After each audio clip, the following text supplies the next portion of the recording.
ಅದು ಏನಂತಾರ ಗಾಂಜನ ಗೊತ್ತಿಲ್ಲ ಗೈಸ್, ನಾನು ಉರ್ದು ಮಾತಾಡ್ತಾವ್ನೆ. ಹಿಂದೆ ಕ್ಯಾಬ್ ಡ್ರೈವರ್ಗಳ ಬಗ್ಗೆ ಬೈಯೋದು ಆ ಥರ ಎಲ್ಲ ಮಾಡ್ತಿದ್ರು. ನಿಜವಾದ ನೀವು ಏನು ಫಿಕ್ಸ್ ಮಾಡಿದ್ರೆ ಆ ರೇಟ್ ಡ್ರೈವರ್ಗಳಿಗೆ ಸಿಗೋ ಥರ ಮಾಡ್ರಿ. ನಿಮ್ ಗನ್ಸು ಒಬ್ಬ ಯಾರಾದರೂ ಇದ್ರೆ ನಿಮ್ಗೆ ಹೇಗೈತೆ ಸೂಟ್ ಕೇಸ್ಗಳನ್ನ ತಗೊಳ್ಳಿ, ಒಂದು ಅಗ್ರಿಗೇಟರ್ ಆ್ಯಪ್ಗಳಿಂದ ಫಸ್ಟ್ ಅದನ್ನ ನಿಲ್ಲಿಸ್ರಿ. ಡ್ರೈವರ್ಗಳಿಗೆ ಯೂಸ್ ಆಗೋ ಥರ ಮಾಡ್ರಿ. ಅವಾಗ ಮಾಡಿರೋವಂಥ ಪಕ್ಷ ನಿಮ್ಮ ಸರ್ಕಾರಕ್ಕೆ ಒಳ್ಳೆ ಹೆಸರು ಬರುತ್ತೆ. ಮಾಡಿರೋವಂಥ ವ್ಯಕ್ತಿ ಯಾರು ಮಾಡಿದ್ರೆ ನಿಮಗೂ ಕೂಡ ಒಳ್ಳೆ ಹೆಸರು ಬರುತ್ತೆ. So hi guys, welcome back to the channel ಸಿಗೋ ವ್ಲಾಗ್ಸ್. ಎಲ್ಲರೂ ಹೇಗಿದ್ದಾರೆ? ಐ ಥಿಂಕ್ ಎಲ್ಲರೂ ಚೆನ್ನಾಗಿರೋ ಅಂದ್ಕೊಳ್ತೀನಿ ಗೈಸ್. ಇವತ್ತಿನ ವ್ಲಾಗ್ನ ಶುರು ಮಾಡ್ತಾ ಇದ್ದೀನಿ. ಇವತ್ತಿನ ವ್ಲಾಗ್ ಏನಂತ ಹೇಳಿದ್ರೆ ಅದರಲ್ಲಿ ತಮ್ಮಲ್ಲಿ ನೋಡಿರ್ತೀರ, ಸೊ ಎಲ್ಲರಿಗೂ ಗೊತ್ತಾಗಿರುತ್ತೆ. Duty vlog. ಡೇಟ್ ಇವತ್ತು ಆಗಸ್ಟ್ 14ನೇ ತಾರೀಕು. ಟೈಮ್ ಒಂದು 12:30 ಆಗಿದೆ. ಬಟ್ ನಾನು ಡ್ಯೂಟಿ ಸ್ಟಾರ್ಟ್ ಮಾಡಿದ್ದು ಬಂದ್ಬಿಟ್ಟು 14ನೇ ತಾರೀಕು 10:00 ಸ್ಟಾರ್ಟ್ ಮಾಡಿದ್ದು. 10:45 ಒಂದು ಡ್ಯೂಟಿ ಬಂತು ರ್ಯಾಪಿಡೋದಲ್ಲಿ. ಅದನ್ನು ಡ್ರಾಪ್ ಮಾಡಿದ್ಮೇಲೆ ತಿರ್ಗಾ 2ನೇ ಡ್ಯೂಟಿ ಬಂದ್ಬಿಟ್ಟು ತಿರ್ಗಾ ರ್ಯಾಪಿಡೋದಲ್ಲಿ ಕರ್ಕೊಂಬಂದು ಡ್ರಾಪ್ ಮಾಡಿದೆ. ಇವಾಗ ಉತ್ತರಹಳ್ಳಿ ಹತ್ರ ಡ್ರಾಪ್ ಮಾಡಿಬಿಟ್ಟು ಇವಾಗ 2ನೇ ಡ್ಯೂಟಿನ ರ್ಯಾಪಿಡೋದಲ್ಲಿ. ಸೊ ಸ್ಕ್ರೀನಲ್ಲಿ ಹಾಕಿರ್ತೀನಿ ಸ್ಕ್ರೀನ್ ಶಾಟ್ ಎಷ್ಟಾಗಿದೆ ಏನು ಹತ್ರ ಅಂತ 2 ಡ್ಯೂಟಿ ಆಗಿದೆ ಇಲ್ಲಿ ತನಕ.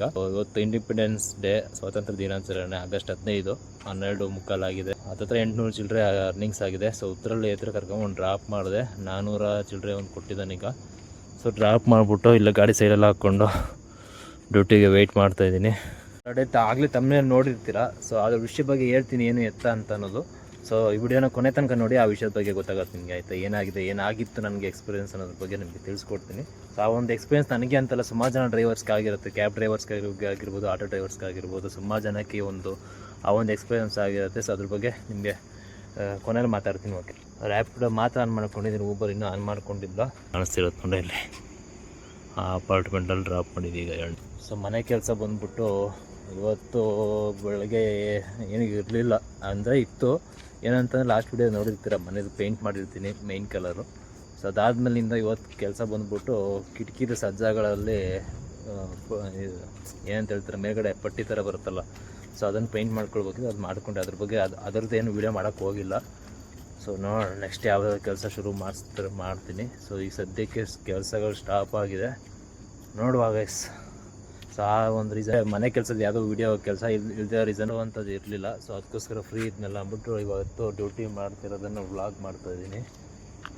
ಸೊ ಬನ್ನಿ ಗೈಸ್, ಒಂದು ಪ್ರಾಬ್ಲಮ್ ಆಗೈತೆ. ಏನು ಅಂತಂದರೆ, ಗಾಡಿ ತಗೊಂಡು ಹತ್ತತ್ರ ಒಂದು 8 ತಿಂಗಳಾಗಿದೆ ನಂದು. 8 ತಿಂಗಳು ಆಗಿದೆ. 8 ತಿಂಗಳಿಗೆ ಗಾಡಿದು ಬಲ್ಬ್ ಹೋಗೈತೆ. ತೋರಿಸ್ತೀನಿ ನೋಡ್ರಿ, ಒಂದು ತೋರಿಸ್ತೀನಿ ಬನ್ನಿ. ಇಲ್ಲಿ ನೋಡಿರಿ,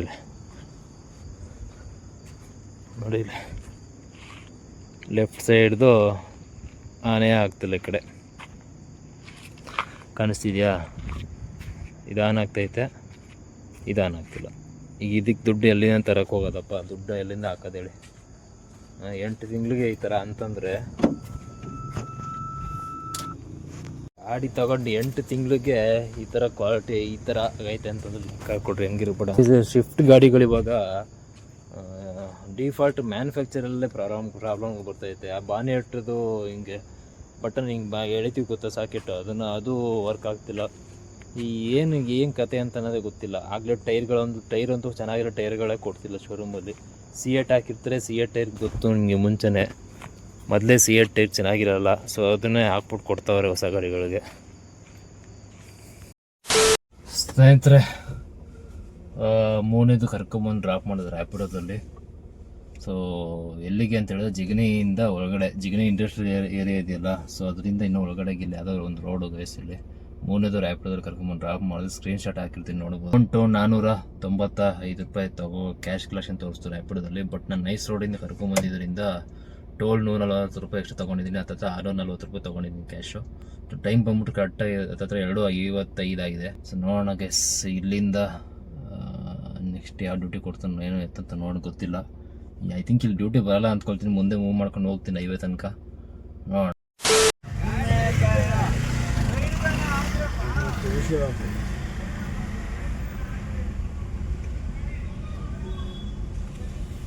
ಸ್ನೇಹಿತರೆ, 4ನೇದು ಡ್ರಾಪ್ ಆಯ್ತು ಊಬರಲ್ಲಿ. ಯಲಹಂಕ ರೈಲ್ವೆ ಸ್ಟೇಷನ್ ಡ್ರಾಪು ನೋಡಿ. 30 ಚಿಲ್ಲರೆ ಕಿಲೋಮೀಟರ್ಗೆ $466 ಕೊಟ್ಟಾನೆ ಕಚರ ನನ್ನ ಮಗ ಊಬರ್. ಸೊ ಗೈಸ್, ಇನ್ನೊಂದು ಡ್ರಾಪ್ ಆಯಿತು ಟರ್ಮಿನಲ್ 1 ಏರ್ಪೋರ್ಟು. ಡ್ರಾಪ್ ಮಾಡಿಬಿಟ್ಟು ಹೋಗ್ತಾ ಇದ್ದೀನಿ ಊಬರಲ್ಲಿ. ಕರ್ಕೊಂಡ್ಬಂದು ಡ್ರಾಪ್ ಮಾಡಿದೆ. 490 ಎಷ್ಟು ಚಿಲ್ಲರೆ ಕೊಟ್ಟವನು ಗೈಸ್. ಬಟ್ ಸ್ಕ್ರೀನ್ಶಾಟ್ ಹಾಕಿರ್ತೀನಿ ನೋಡ್ಕೊಡ್ರಿ ಸ್ನೇಹಿತರೆ. ವಿಡಿಯೋ ಸ್ಟಾರ್ಟಿಂಗಲ್ಲಿ ಹೇಳಿದ್ದೆ ತಮ್ಮನೇಲಿ ಕೂಡ ಹಾಕಿರ್ತೀನಿ. ಸೊ ಆ ಒಂದು ವಿಷಯದ ಬಗ್ಗೆ ಮಾತಾಡೋದು. ಸೊ ಏನಪ್ಪ ಅಂತ ಹೇಳಿದ್ರೆ, ಸೊ ಗೈಸ್ ಏನೂ ಇಲ್ಲ, ಸ್ಕ್ರೀನ್ಶಾಟ್ ಒಂದು ಹಾಕ್ತೀನಿ ಆಯಿತಾ. ಒಂದು ಡ್ಯೂಟಿ ಬಿದ್ದಿತ್ತು. ಯಾವಾಗ ಅಂತಂದರೆ ಇದೇ ತಿಂಗಳಲ್ಲಿ 3ನೇ ತಾರೀಕು ಡ್ಯೂಟಿ ಬಿದ್ದಿತ್ತು. ಸೊ ವಿಡಿಯೋ ಮಾಡೋಕ್ಕೆ ಹೋಗಿರಲಿಲ್ಲ ಆ ಡ್ಯೂಟಿದು ಅಷ್ಟೇ ಆಯಿತಾ. ಸರ್ ಯಾವ್ದಾದ್ರು ರ್ಯಾಪಿಡೋದಲ್ಲಿ ಒಂದು ಡ್ಯೂಟಿ ಬಿದ್ದಿತ್ತು. ಎಲ್ಲಿ ಅಂತ ಹೇಳಿದ್ರೆ ನಮಗೆ ಈ ಕಡೆಯಿಂದ ಹೋಗ್ತಾ ಬಾನಸ್ವಾಟಿಲಿ ಒಂದು ಮಾಲ್ ಇದೆಯಲ್ಲ ಗೈಸ್, ಯಾವುದಾದ್ರು ಓರಿಯನ್ ಮಾಲ್ ಯಾವುದೋ ಒಂದು ಮಾಲ್ ಇದೆಯಲ್ಲ ಗೈಸ್. ಅಲ್ಲಿ SMBT ಬ್ರಿಡ್ಜ್ ಇದೆಯಲ್ಲ, SMBTಗೆ ಹಿಂಗೆ ಸ್ಟ್ರೈಟ್ ಹೋಗಿ ಲೆಫ್ಟಿಗೆ ಹೋದ್ರೆ SMBTಗೆ ಹೋಗುತ್ತೆ. ಲೆಫ್ಟ್ ಹೋಗದೆ ಸ್ಟ್ರೈಟ್ ಹೋಗಿ ಸ್ವಲ್ಪ ಡೌನ್ಗೆ ಇಳಿದು ಬ್ರಿಡ್ಜ್ ಇಳಿದು ಕೆಳಗಡೆ ಮುಂದಕ್ಕೆ ಹೋದ್ರೆ ಲೆಫ್ಟ್ ಸೈಡಲ್ಲಿ ಒಂದು ಮಾಲ್ ಇದೆ ಓಕೆನಾ. ಸೊ ಅಲ್ಲಿಗೆ ಪಿಕಪ್ ಇದ್ದಿದ್ದು ರ್ಯಾಪಿಡೋದಲ್ಲಿ. ರಾತ್ರಿ ಹತ್ತತ್ರ 2 ಗಂಟೆನೋ 2:15 ಇರಬೇಕೇನೋ. ಸರಿ ಅಂದ್ಬಿಟ್ಟು ರ್ಯಾಪಿಡೋದಲ್ಲಿ ಎತ್ಕೊಂಡು ಹೋಗಿದ್ದೆ. ಅಂದರೆ ರ್ಯಾಪಿಡೋ ಬುಕ್ಕಿಂಗ್ ತೊಗೊಂಡು ಪಿಕಪ್ ಮಾಡೋಕ್ಕಂತ ಅಲ್ಲಿ ಹೋದೆ. ಸೊ ಹೋಗ್ಬಿಟ್ಟು ಕಾಲ್ ಮಾಡ್ತೀನಿ ರಾತ್ರಿ ಅಥವಾ ಮಿಡ್ ನೈಟು 2:15 2:45 ಲೆಕ್ಕ ಹಾಕ್ಕೊಡ್ರಿ ಆಯಿತಾ. ಸೊ ಮಾಲ್ ಹತ್ರ ಹೋಗ್ಬಿಟ್ಟು ಪ್ಯಾಸೆಂಜರ್ಗೆ ಫೋನ್ ಮಾಡ್ತೀನಿ ರ್ಯಾಪಿಡೋದಲ್ಲಿ. ಫೋನ್ ಎತ್ತಲ್ಲ. ಹತ್ತತ್ರ ಒಂದು 15ರಿಂದ 18 ನಿಮಿಷ ತನಕ ಮೆಸೇಜ್ ಮಾಡಿದ್ದೀನಿ ಆ್ಯಪ್ ಥ್ರೂ. ಫೋನ್ ಮಾಡಿದ್ದೀನಿ, ರಿಸೀವ್ ಮಾಡ್ತಿಲ್ಲ, ಮೆಸೇಜ್ ರಿಪ್ಲೈ ಇಲ್ಲ ಆಯಿತಾ. ಸರಿ ಅಂದ್ಬಿಟ್ಟು ಹತ್ತತ್ರ 15ರಿಂದ 18 ನಿಮಿಷ ಆಗೋಯ್ತು. ನಿಮಗೆ ಗೊತ್ತೇ ರ್ಯಾಪಿಡೋಲ್ಲಿ 30 ನಿಮಿಷ ವೆಯ್ಟ್ ಮಾಡಿದ್ರೆ ಅದನ್ನು ವೆಯ್ಟಿಂಗ್ ಚಾರ್ಜ್ ಕೊಡ್ತಾನೆ ಅಂದ್ಬಿಟ್ಟು ಹಾಕಿರ್ತಾನೆ. ಸುಮ್ಮನೆ ಟೈಮ್ ವೇಸ್ಟ್ ಆಗತ್ತಲ್ಲ ಅಂದ್ಬಿಟ್ಟು 18 ನಿಮಿಷ ತನಕ ಕಾದ್ಬಿಟ್ಟು ಏನು ಮಾಡಿದೆ, ಕ್ಯಾನ್ಸಲ್ ಮಾಡೋಣ ಅಂದ್ಬಿಟ್ಟು ಸುಮ್ಮನೆ ಯಾಕೆ ಟೈಮ್ ವೇಸ್ಟ್ ಮಾಡೋದನ್ನ ಕ್ಯಾನ್ಸಲ್ ಮಾಡಿದೆ ಆಯಿತಾ. ಬೇರೆ ಡ್ಯೂಟಿ ಯಾವ್ದು ಬಿದ್ದರೆ ತೊಗೊಂಡು ಹೋಗೋಣ ಅಂದ್ಬಿಟ್ಟು ಕ್ಯಾನ್ಸಲ್ ಮಾಡಿದೆ. ಅದೇ ಕ್ಯಾನ್ಸಲ್ ಮಾಡಿದ್ಮೇಲೆ ಅಲ್ಲೇ ಒಂದು 3 ಜನ ನಾನು ಇಲ್ಲಿ ನಿಂತ್ಕೊಂಡಿದ್ದೀನಿ. ಒಂದು 50 ಮೀಟ್ರು ಅಷ್ಟೇ. ನನಗೇನು ಗೊತ್ತಿದೆ, ನಾನು ನಾರ್ಮಲ್ ಆಗಿ ಅವನೇ ಬುಕ್ ಮಾಡಿರೋಂತ ನಮ್ಗೇನು ಗೊತ್ತಾಗತ್ತೆ ಹೇಳಿ. ಅವರೇ ಪ್ಯಾಸೆಂಜರೇ ನಮ್ಮ ಹತ್ರ ಬರೋವರೆಗೂ ನಮ್ಗೆ ಗೊತ್ತಾಗಲ್ಲ. ಯಾರು ಬೇಕಾ ನಿಂತಿರ್ಬೋದು ರೋಡಲ್ಲಿ ಆಯಿತಾ. ನಾವು ಅವ್ರನ್ನೇ ಪ್ಯಾಸೆಂಜರ್ ಅಂತ ಹಿಂಗೆ ಅಂದ್ಕೊಳಕ್ಕಾಗತ್ತೆ. ಸೊ ನಂಗೆ ಗೊತ್ತಿಲ್ಲ ಅವರೇ ಪ್ಯಾಸೆಂಜರ್ ಅಂತ. 3 ಜನ ಗೈಸ್ ಆಯಿತಾ. ನನ್ನ ಮುಂದೆ ಒಂದು 50 ಮೀಟ್ರ್ ನಾನು ಎಲ್ಲಿ ನಿಂತ್ಕೊಂಡಿದ್ದೆ ಮಾಲ್ ಮುಂದೆ, ಅದರಿಂದ 50 ಮೀಟ್ರು ಮುಂದೆ ನಿಂತ್ಕೊಂಡಿದ್ದಾರೆ. ಅದ್ರಲ್ಲಿ ಒಬ್ಬ ಬಂದ. ನಾನು ಕ್ಯಾನ್ಸಲ್ ಮಾಡಿದ್ಮೇಲೆ ಒಬ್ಬ ಬಂದ. ಬೈ ಯಾಕೆ ಕ್ಯಾನ್ಸಲ್ ಮಾಡಿದ್ರಿ ಅಂದ. ನೀವೇನೇ ಬುಕ್ ಮಾಡಿದ್ದು ಅಂದೆ. ನಾನೇ ಬುಕ್ ಮಾಡಿದ್ದು ಅಂದ. ಅಲ್ಲ ಬೈ ಅವಾಗ ಎಷ್ಟು ಸಲ ಕಾಲ್ ಮಾಡಿದ್ದೀನಿ ಚೆಕ್ ಮಾಡಿ, ಮೆಸೇಜ್ ಮಾಡಿದ್ರೆ ಮೆಸೇಜಿಗೆ ರಿಪ್ಲೈ ಮಾಡ್ತಿಲ್ಲ ಆ್ಯಪಲ್ಲಿ. ಫೋನ್ ಮಾಡಿ ಎಷ್ಟು ಸಲ ಮಾಡಿದ್ದೀನಿ ಚೆಕ್ ಮಾಡಿರಿ ಅಂತ ಅಂದೆ. ಅವನು ಫೋನ್ ಚಾರ್ಜಿಂಗ್ ಇಲ್ಲ, 1% ಇತ್ತು ಬ್ರೋ, ಅದಕ್ಕೆ ಹಂಗೆ ಅಂತ ಅಂದ ಆಯಿತಾ. ಸೊ ಅಲ್ಲಿಂದ ಇನ್ನೊಬ್ಬ ಆ ಕಡೆ ಟೋಟಲ್ 3 ಜನ ನಿಂತ್ಕೊಂಡಿದ್ದು. 3 ಜನದಲ್ಲಿ ಇನ್ನಿಬ್ರು ಅಲ್ಲೇ ಇದ್ರು, ಒಬ್ಬ ಮಾತ್ರ ಬಂದಿದ್ದು. ಇನ್ನೊಬ್ಬ ಬಂದ್ಬಿಟ್ಟು ಪೂರ್ತಿ ರೈಸ್ ಮಾಡ್ಕೊಂಡು ಬಂದ. ನಮ್ಮ ಹುಡುಗರು ಫೋನ್ ಮಾಡ್ತಾನೆ, ಫೋನ್ ಮಾಡ್ತಾನೆ ಹಂಗೆ ಹಿಂಗೆ ಯಾಕೆ ಕ್ಯಾನ್ಸಲ್ ಮಾಡಿದೆ ಹಂಗೆ ಅಂತಂದ. ನಾನು ಅಂದೆ, ಬ್ರೋ ನಿಮ್ಮ ನೋಡ್ದೆ ಮಾತಾಡ್ಬೇಡ, ನಿಮ್ಮ ಹುಡುಗನ ಇಲ್ಲ ಅವ್ನು ಇದ್ದಾನಲ್ಲ ಕೇಳ್ಕೊ. ನಾನು ಫೋನ್ ಮಾಡಿರೋದ ನಿಮ್ಮ ಹುಡುಗ ಫೋನ್ ಮಾಡೋಣ ಕೇಳು, ಯಾರು ಫೋನ್ ಪಿಕ್ ಮಾಡಿಲ್ಲ ಅಂದ್ರೆ ಕೇಳು ಅಂತಂದೆ. ಹಂಗೆ ಸ್ವಲ್ಪ ಗಲಾಟೆ ಆಯ್ತು. ಆಮೇಲೆ ಅವನು ಹುಡುಗ ಸರಿ ಬಿಡು ಅಂದ್ಬಿಟ್ಟು ನೋಡ್ರಿ ಅಂದ್ಬಿಟ್ಟು ಬಂದರು. 3 ಜನ ಕ್ಯಾನ್ಸಲ್ ಮಾಡ್ಬಿಟ್ಟಿದ್ದೀನಿ. ಕ್ಯಾನ್ಸಲ್ ಮಾಡಿದ್ಮೇಲೆ ಸರಿ ಅಂದ್ಬಿಟ್ಟು ಕರ್ಕೊಂಡೋಗಿ ಬರ್ತೀವಿ ಅಂದ್ಬಿಟ್ಟು ಬಂದು ಕುತ್ಕೊಂಡ್ಬಿಟ್ರು. ಡೈರೆಕ್ಟಾಗಿ ಬಂದು ಕುತ್ಕೊಂಡ್ಬಿಟ್ರು. ನಾನು ಇನ್ನೇನು ಮಾಡೋದು ಕುತ್ಕೊಂಡ್ಬಿಟ್ರಲ್ಲ ಅಂದ್ಬಿಟ್ಟು ಹೆಂಗೇನು ಕ್ಯಾನ್ಸಲ್ ಮಾಡಿಬಿಟ್ಟಿದ್ದೆ.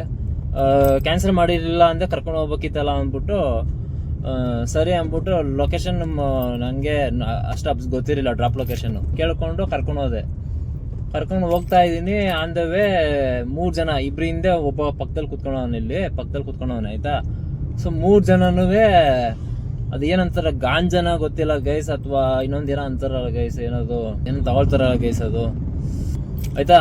ಅದು ಹೊಡಿತಾವ್ರೆ ನನಗೆ, ಹಿಂದೆ ಸುಮ್ಮನೆ ಎರ್ರಬ್ರಿ ಮಾತಾಡ್ತಾವನೆ. ಅವನು ಉರ್ದಲ್ಲಿ ಮಾತಾಡ್ತಾವನೆ, ಹಿಂದೆ ರೈಸಾಗಿ ಮಾತಾಡ್ತಾವ, ಅಲ್ಲೇ ಬಂದು ಅಂತ ಹೇಳಿಲ್ವ ಅವನು, ರಾಂಗಾಗಿ ಮಾತಾಡ್ತಾ ಉರ್ದಲ್ಲಿ ನಂಗೆ ಅರ್ಥ ಆಗಲ್ಲ ಅಂತ ಮಾತಾಡ್ತಾವನೆ. ಅದನ್ನ ನನಗೆ ಕೆಟ್ಟದಾಗ ಬೈಯೋದು, ಹಂಗೆ ಹಿಂಗೆ ಕ್ಯಾಬ್ ಡ್ರೈವರ್ಗಳ ಬಗ್ಗೆ ಬೈಯೋದು, ಆ ಥರ ಎಲ್ಲ ಮಾಡ್ತಿದ್ದ. ಏನಾಯಿತು, ನನಗೆ ಸ್ವಲ್ಪ ಡೌಟ್ ಬಂತು. ನನಗೆ ಅವಾಗ ಡೌಟ್ ಬಂದ್ಬಿಡ್ತು. ಕರ್ಕೊಂಡು ಹೊರಟಿದ್ದೀನಿ. ಡ್ರಾಪ್ ಎಲ್ಲಿಗೆ 4 ಅಡ್ರೆಸ್ ಹೇಳ್ತೀನಿ ನಡಿ ಅಂದ್ಬಿಟ್ಟು ಕರ್ಕೊಂಡು ಹೋಗ್ಬಿಟ್ರು. ಈ ಕಡೆ 4 ಮುಸ್ಲಿ ಮೇಲೆ ಐತೆ ನೋಡ್ರಿ, 4 ಅಟ್ಯಾಚ್ ಆಗೋ ಒಂದು ರೋಡು. ಸೊ ಅಲ್ಲಿ ಅಲ್ಲಿಂದ ಕರ್ಕೊಂಡು ಹೋದ್ರು. ನನಗೆ ಸ್ವಲ್ಪ ಡೌಟ್ ಬಂತು. ಏನ್ಬಿಟ್ಟು ಏನು ಮಾಡಿದೆ ಅಂತಂದರೆ ಪೊಲೀಸ್ಗೆ ಹಾಕೊಟ್ಬಿಡೋಣ ಅಂದ್ಬಿಟ್ಟು ಏನು ಮಾಡಿದೆ, ಪಕ್ಕದಲ್ಲಿ ಫೋನ್ ಮಾಡೋಕ್ಕಾಗಲ್ಲ, ಅಥವಾ ಪೊಲೀಸ್ಗೆ ಫೋನೇ ಮಾಡಬೇಕು. ಪೊಲೀಸ್ಗೆ ಕಂಪ್ಲೇಂಟ್ ಒಂದು ಏನೋ ಹೇಳ್ಬೇಕು, ಕಂಪ್ಲೇಂಟ್ ಮಾಡಬೇಕು ಅಂತಂದರೆ ಫೋನೇ ಮಾಡಬೇಕು. ಪಕ್ಕದಲ್ಲ ಬೇರೆ ಕೂತ ನಾವು ನೋಡ್ಬಿಟ್ರೆ ಪ್ರಾಬ್ಲಮ್ ಆಗುತ್ತೆ. ಮೊದಲೇ ಫುಲ್ಲು ನಶೆಯಲ್ಲವ್ರೆ, ಪೂರ್ತಿ ರಾಂಗ್ ಆಗವ್ರೆ. ಪೊಲೀಸ್ಗೆ ಫೋನ್ ಮಾಡಿದ್ರೆ ಪ್ರಾಬ್ಲಮ್ ಆಗತ್ತೆ ಅಂದ್ಬಿಟ್ಟು ಏನು ಮಾಡಿದೆ, ಪ್ಯಾನಿಕ್ ಬಟನ್ ಐತಲ್ಲ, ಸೊ ನೋಡೋಣ ಪ್ಯಾನಿಕ್ ಬಟನ್ ಒತ್ತಿದ್ರೆ ಏನೋ ಬರ್ತಾರ ರೆಸ್ಪಾನ್ಸ್ ಮಾಡ್ತಾರೆ ಅಂದ್ಬಿಟ್ಟು ಮುಂದೆ ಇರೋ ಪ್ಯಾನಿಕ್ ಬಟನ್ ಸುಮ್ಮನೆ ಅವ್ರಿಗೆ ಗೊತ್ತಾಗ್ದಿರಂಗೆ ಹಿಂಗೆ ಪ್ರೆಸ್ ಮಾಡಿದೆ ಯಾವ್ದು ವರ್ಕ್ ಇಲ್ಲ. ಅದು ಪ್ಯಾನಿಕ್ ಬಟನ್ನು ಏನಕ್ಕೂ ಪ್ರಯೋಜನ ಇಲ್ಲ ಆಯ್ತಾ. ಸೊ ಕೊನೆಗೆ ಏನಾಯ್ತು, ಡ್ರಾಪ್ ಲೊಕೇಶನ್ ಹೋದ್ಮೇಲೆ ಇಳ್ಕೊಂಡು ಸುಮ್ಮನೆ ಹಂಗೆ ಹೋಯ್ತಾವ್ರೆ. ಹಂಗೆ ಬ್ರೋ ಅಮೌಂಟ್ ಕೊಟ್ಟಿಲ್ಲ ಅಂದೆ. ಯಾವ ಅಮೌಂಟ್ ಬೇಕಾ ಅಮೌಂಟ್ ಹಿಂಗೆ ಅಂತ ಅಂದ್ರು. ಇವ್ರು ಯಾಕೋ ಸರಿಗಿಲ್ಲ ಇವರು ನನ್ನ ಮಕ್ಕಳು. ಹತ್ರ 275 ರೂಪಾಯಿನ 280 ರೂಪಾಯಿ ತೋರಿಸಿತ್ತು ರ್ಯಾಪಿಡೋದಲ್ಲಿ ಕ್ಯಾನ್ಸಲ್ ಅಕ್ಸೆಪ್ಟ್ ಮಾಡಿದಾಗ. ಅಂದ್ಬಿಟ್ಟು ಇವ್ರು ಯಾಕೋ ರಾಂಗು ಸರಿ ಇಲ್ಲ ಅಂದ್ಬಿಟ್ಟು ಹೊರಟ್ಬಿಟ್ಟು. ಅಲ್ಲ ಅಕಸ್ಮಾತ್ ಹೇಳ್ತಿರೋದು ಗೈಸ್, ನಾನು ಏನಕ್ಕಂತ ಈ ಒಂದು ವಿಷಯ ಮಾತಾಡ್ತಾ ಇದೀನಿ ಅಂತಂದ್ರೆ, ಇನ್ಸಿಡೆಂಟ್ ಆಗಿ ಇಷ್ಟು ದಿನ ಆದ್ಮೇಲೆ ಇವಾಗ ಲೇಟಾಗಿ ಮಾತಾಡ್ತಾ ಇದೀನಿ ಅಂತಂದ್ರೆ, ನಮ್ಮ ಡ್ರೈವರ್ಗಳ ಪರಿಸ್ಥಿತಿ ಯಾವ ತರ ಇದೆ ಬೆಂಗಳೂರಿನಲ್ಲಿ ಅಂತ ಅನ್ನೋದ್ರ ಬಗ್ಗೆ ಆಯ್ತಾ. ಎಷ್ಟು ಮಟ್ಟಿಗೆ ಸೇಫ್ ಇದೆ ಏನು ಎತ್ತ ಈ ಥರದವ್ರು ಬೇಜಾನ್ ಜನ ಸಿಕ್ಕು. ಅದು ನೈಟ್ ಹೊತ್ತು ಕೆಲಸ ಮಾಡೋ ಅಂತ ಡ್ರೈವರ್ಗಳು ನಾವುಗಳು ತುಂಬಾನೇ ಹುಷಾರಾಗಿರ್ಬೇಕು. ಏನಕ್ಕಂದ್ರೆ ಕುಡ್ಕೊಂಡು ಗಾಂಜಾ ಸೇರ್ಕೊಂಡು ಡ್ರಗ್ಸ್ ಗೈಸ್, ಇನ್ನೊಂದು ಡ್ರಗ್ಸ್ ಗಾಂಜಾನ ಏನೋ ಒಟ್ಟಿನ ಪಕ್ಕಾ ಗೈಸ್. ಅದು ಪೂರ್ತಿ ರಾಂಗ್ ಆಗೋಗ್ಬಿಟ್ಟು ಪೂರ್ತಿ ರಾಂಗು ಗೈಸ್. ಅವರು ಏನ್ ಮಾಡೋಕ್ಕೂ ಏಸಲ್ಲ. ಸೊ ಅಂತ ಪರಿಸ್ಥಿತಿಯಲ್ಲಿ ಇದ್ರು ಅವರು. ಏನಕ್ಕೆ ಹೇಳ್ತಾ ಇದ್ದೀನಿ ಅಂತಂದ್ರೆ, ಈ ಗೌರ್ಮೆಂಟ್ ಅವ್ರಿಗೆ ಡೈರೆಕ್ಟ್ ಆಗಿ ಗೌರ್ಮೆಂಟ್ ಅವ್ರಿಗೆ ನಾಚಿಕೆ ಮಾನ ಮರ್ಯಾದೆ ಅನ್ನೋದು ಏನಾದ್ರು ಇದ್ರೆ ಆಯ್ತಾ, ಇದನ್ನ ಪ್ಯಾನಿಕ್ ಬಟನ್ ನ ಇಂಟ್ರೊಡ್ಯೂಸ್ ಮಾಡ್ಬಿಟ್ಟು ಹಾಕೊಳ್ಳೇಬೇಕು ಅಂತ ರೂಲ್ಸ್ ಮಾಡಿದ್ರು ಯಾರು, ಗೌರ್ಮೆಂಟ್ ಅವರು. ಏನಕ್ಕೆ ಮಾಡಿದ್ರು, ಒಂದು ಪ್ಯಾಸೆಂಜರ್ಗಳಿಗೆ ಡ್ರೈವರ್ಗಳಿಂದ ಪ್ರಾಬ್ಲಮ್ ಆಗಬಾರ್ದು ಅನ್ನೋ ಒಂದು ರೀಸನ್ಗೆ ಮಾಡಿದ್ರು. ಇನ್ನೊಂದು ಬಂದ್ಬಿಟ್ಟು ಡ್ರೈವರ್ಗಳಿಗೂ ಬೇರೆ ಪ್ಯಾಸೆಂಜರ್ಗಳಿಂದ ಅಥವಾ ಹೊರಗಡೆ ಯಾರಾದ್ರು ಈ ತರ ವ್ಯಕ್ತಿಗಳು ಬಂದಾಗ ಅವ್ರಗಳಿಂದ ಡ್ರೈವರ್ಸ್ಗೆ ಪ್ರಾಬ್ಲಮ್ ಆಗಬಾರ್ದು ಅನ್ನೋ ಒಂದು ರೀಸನ್ ಇಂದ ಈ ಒಂದು ಪ್ಯಾನಿಕ್ ಬಟನ್ ಅನ್ನೋ ಅಂತ ಕಾನ್ಸೆಪ್ಟ್ ನ ತಗೊಂಡ್ಬಂದ್ರು, ಕಂಪಲ್ಸರಿ ಮಾಡಿದ್ರು. ಸರಿನಾ? ಮಾಡಿದ್ಮೇಲೆ ಅದು ಯೂಸ್ಫುಲ್ ಆಗ್ಬೇಕಲ್ವಾ. ಇದು ಯೂಸ್ಫುಲ್ ಆಗ್ತಿಲ್ಲ ಅಂತ ಅಂದ್ಮೇಲೆ ಈ ನನ್ನ ಮಕ್ಕಳು ನಿಜವಾಗ್ಲೂ ಗೌರ್ಮೆಂಟ್ ನಡ್ಸಕ್ ದುಡ್ಡಿಲ್ಲ ಅಂತ ಅಂದ್ಬಿಟ್ಟು ಡೈರೆಕ್ಟ್ ಆಗಿ ಡ್ರೈವರ್ಸ್ ಗಳ ಹತ್ರ ಕೇಳ್ಬಿಟ್ರೆ, ದುಡ್ಡಿಲ್ಲ ಕೊಡ್ರಪ್ಪ ಅಂತ ಕೇಳ್ಬಿಟ್ರೆ ಎಲ್ಲ ಒಂದಷ್ಟು ದುಡ್ಡು ಹಾಕ್ಬಿಟ್ಟು ಕೊಟ್ಬಿಡ್ತಾರೆ. ಅದೆಲ್ಲ ಬಿಟ್ಬಿಟ್ಟು ಈ ತರ ಚಂಗ್ಲಂಗೆ ಈ ತರ ದುಡ್ಡನ್ನ ತಿನ್ನೋ ಅಂತ ಆಟಗಳನ್ನೆಲ್ಲ ಆಡ್ಬೇಡ್ರಿ ನಿಮ್ಗಳು. ಈ ಗೌರ್ಮೆಂಟ್ ಅಂತಲ್ಲ, ಯಾವನೇ ಬಂದ್ರು ರಾಜಕೀಯದಲ್ಲಿ ಯಾವನೇ ಬಂದ್ರು ಅಷ್ಟೇ, ನಿಮ್ ಯೋಗ್ಯತೆಗೆ ಅಷ್ಟೇ ನಿಮ್ಗಳದು ಯೋಗ್ಯತೆಗಳು. ಏನಕ್ಕೆ ಇಷ್ಟು ಉಗಿತೀವಿ ಅಂತಂದ್ರೆ, ಒಂದು ನಿಮ್ ಯೋಗ್ಯತೆಗೆ ಡ್ರೈವರ್ಸ್ ಗಳಿಗೆ ಇಷ್ಟು ಕಷ್ಟದಲ್ಲಿ ಅವ್ರೆ ಅಂತಂದ್ರು. ಎಲ್ಲಾ ಫೀಲ್ಡ್ ಅಲ್ಲೂ ಎಲ್ಲರಿಗೂ ರೇಟ್ ಜಾಸ್ತಿ ಆಯ್ತು, ಹಿಂಗಾಯ್ತು ಅಂತ ಎಲ್ಲರಿಗೂ ಒಂದಷ್ಟು ಏನೋ ಮಾಡ್ಕೊಳ್ತಿದ್ದ ಹೊಟ್ಟೆಪಾಡು ಏನೋ ಮಾಡ್ಕೊಳ್ತಿದ್ದ ಅವ್ರಿಗೆ. ಬಟ್ ಡ್ರೈವರ್ಸ್ ಗಳಿಗೆ ಇಲ್ಲಿ ಆಟೋ ಡ್ರೈವರ್ಸ್ಗಿಂತ ವರ್ಸ್ಟ್ ಕ್ಯಾಬ್ ಡ್ರೈವರ್ಸ್ ಮಾನ ಮರ್ಯಾದೆ ಅನ್ನೋದು ಏನೋ ಇದ್ರೆ ನಿಜವಾಗ್ಲೂ ಗೌರ್ಮೆಂಟ್ ಅವ್ರಿಗೆ. ಬೇರೆದಕ್ಕೆಲ್ಲ ಹೋಗ್ತೀರಾ, ಬೆಂಗಳೂರಿನಲ್ಲಿ ಬೇಜಾನ್ ಪ್ರಾಬ್ಲಮ್ಗಳೈತೆ, ಅದನ್ನೆಲ್ಲ ಬಿಟ್ಬಿಟ್ಟು ಅದ್ ಯಾವ್ದೋ ಏನೇನೋ ರೋಡ್ ಸೈಡ್ ಅಲ್ಲಿ ವ್ಯಾಪಾರ ಮಾಡೋರ್ನ ಎತ್ತಿಸ್ತೀರಾ, ಚಿಕ್ಕ ಪುಟ್ಟ ವ್ಯಾಪಾರ ಮಾಡೋರ್ನ ಎತ್ತಿಸ್ತೀರಾ. ನಿಮ್ಗಳಿಗೆ ಊರ್ಗಳಿಗೆ ಟಾರ್ಗೆಟ್ ಇರ್ಬೇಕು. ಮಿಡ್ಲ್ ಕ್ಲಾಸ್ ಡ್ರೈವರ್ಸ್, ಫುಟ್ಪಾತ್ ಅಲ್ಲಿ ಕೆಲಸ ಮಾಡೋವಂಥವ್ರು, ಅವರೆಲ್ಲ ಏನು ಎಷ್ಟು ಸಂಪಾದನೆ ಮಾಡ್ಕೊಂಡು ಮನೆಗಳು ಬಿಲ್ಡಿಂಗ್ ಕಟ್ಕೋತಾರ. ಹೋಗ್ಲಿ, ಇಂಥವ್ರನ್ನ ಟಾರ್ಗೆಟ್ ಮಾಡ್ಬಿಟ್ಟು ಏನ್ ಕ್ಲೀನ್ ಮಾಡೋದು ನೀವು? ದುಡ್ಡಿರೋ ಹತ್ರ ಹೋಗ್ರಿ, ದುಡ್ಡಿರೋ ಹತ್ರ ಕಿತ್ಕೊಳ್ರಿ ನೀವು, ಇನ್ನೂ ಅದೇನ ಮಾಡ್ಕೊಳ್ರಿ. ಅದೆಲ್ಲ ಬಿಟ್ಬಿಟ್ಟು ನಮ್ಮಂತ ಹೊಟ್ಟೆ ಪಾಡ್ಗೆ ದಿನ ದುಡಿಯೋರು, ದಿನ ಕೂಲಿಗೆ ದುಡಿಯೋ ಡ್ರೈವರ್ಸ್ಗಳು, ಫುಟ್ಪಾತ್ ಅಲ್ಲಿ ಮಾಡೋ ವ್ಯಾಪಾರ ಮಾಡೋರ್ನೆಲ್ಲ ಯಾಕೆ ಟಾರ್ಗೆಟ್ ಮಾಡ್ತಾ ಇದೀರ ನೀವು? ನೆಪ ಇಟ್ಕೊಂಡು ಯಾಕೆ ಬೆಂಗಳೂರಲ್ಲಿ ಬೇರೆ ಏನ್ ಪ್ರಾಬ್ಲಮ್ ಇಲ್ವಾ? ಮಳೆ ಬಂದಾಗ ಮಳೆ ಜೋರಾಗಿ ಮಳೆ ಬಂದ್ರೆ ರೋಡಲ್ಲಿ ಮಳೆ ನೀರ್ ಹೋಗಕ್ಕೆ ದಾರಿ ಇಲ್ಲ. ಅದನ್ನ ಸಾಲ್ವ್ ಮಾಡಕ್ಕಾಗಲ್ಲ ನಿಮ್ ಕೈಲಿ. ರೋಡ್ಗಳು ಕಿತ್ತು ಒಂದ್ ಗದ್ದೆ ಆಗವೆ ರೋಡ್ಗಳು, ಅದನ್ನ ಸಾಲ್ವ್ ಮಾಡಕ್ಕಾಗಲ್ಲ ನಿಮ್ ಕೈಲಿ. ಅದೆಲ್ಲ ನಿಮ್ ಪ್ರಾಬ್ಲಮೇ ಅಲ್ಲ. ಅಕಸ್ಮಾತ್ ಅವ್ರ ನಶೆ ಅವರು ಡ್ರಗ್ಸ್ ಏನೋ ತಗೊಂಡು ಆ ಒಂದು ಇದ್ರಲ್ಲಿ ನನಗೆ ಏನಾದ್ರು ಹೆಚ್ಚು ಕಮ್ಮಿ ಮಾಡಿದ್ರು ಆಯ್ತಾ, ನಿಮ್ ಹೇಳ್ದಂಗೆ ಪ್ಯಾನಿಕ್ ಬಟನ್ ಹಾಕ್ಸ್ಕೊಂಡಿದ್ದೀನಿ ನಾನು. ಗಾಡಿಲಿ ಪ್ಯಾನಿಕ್ ಬಟನ್ ಐತೆ, ಗಾಡಿ ಶೋರೂಮ್ ತಗೋಬೇಕು, ಪ್ಯಾನಿಕ್ ಬಟನ್ ಕಂಪಲ್ಸರಿ ಅಂದ್ಬಿಟ್ಟು ಹಾಕೊಟ್ಟಿದ್ರು, ತಗೊಂಡಿದ್ದೀನಿ. ನಂಗೇನೋ ಆಯ್ತು, ಗಾಂಜಾ ಹೊಡೆದು ಅವ್ರು ಏನೋ ಒಂದು ಮಾಡಿದ್ರು, ನಂಗೆ ಏನೋ ಒಂದು ಆಯ್ತು. ಯಾರು ಅದಕ್ಕೆ ಹೊಣೆ? ಯಾರು ಅದಕ್ಕೆ?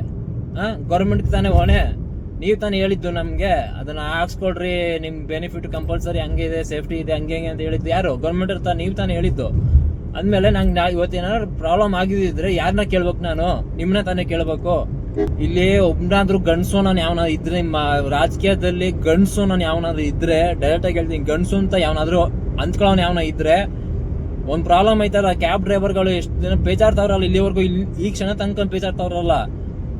ರೇಟ್ ಇಲ್ಲ. ಡ್ರೈವರ್ಗಳಿಗೆ ಮಾತಿಗೆ ಮಾತ್ರ ರೇಟ್ ಫಿಕ್ಸ್ ಮಾಡಿದೀವಿ, ಆ ರೇಟ್ ಕೊಟ್ಟಿದೀವಿ, ರೇಟ್ ಕೊಟ್ಟಿದೀವಿ ಅಂತ ಹೇಳ್ತಿರಲ್ಲ, ಅದನ್ನೆಲ್ಲ ಬಿಟ್ಬಿಟ್ಟು ನಿಜವಾದ ನೀವ್ ಏನ್ ಫಿಕ್ಸ್ ಮಾಡಿದ್ರೆ ಆ ರೇಟ್ ಡ್ರೈವರ್ಗಳಿಗೆ ಸಿಗೋ ತರ ಮಾಡ್ರಿ. ನಿಮ್ ಗಂಡ್ಸು ಒಬ್ಬ ಯಾರಾದ್ರೂ ಇದ್ರೆ ನಿಮ್ ಹೇಗೆ ಸೂಟ್ ಕೇಸ್ಗಳನ್ನ ತಗೋತಿದ್ರೆ ಒಂದು ಅಗ್ರಿಗೇಟರ್ ಆಪ್ ಗಳಿಂದ ಫಸ್ಟ್ ಅದನ್ನ ನಿಲ್ಸ್ರಿ.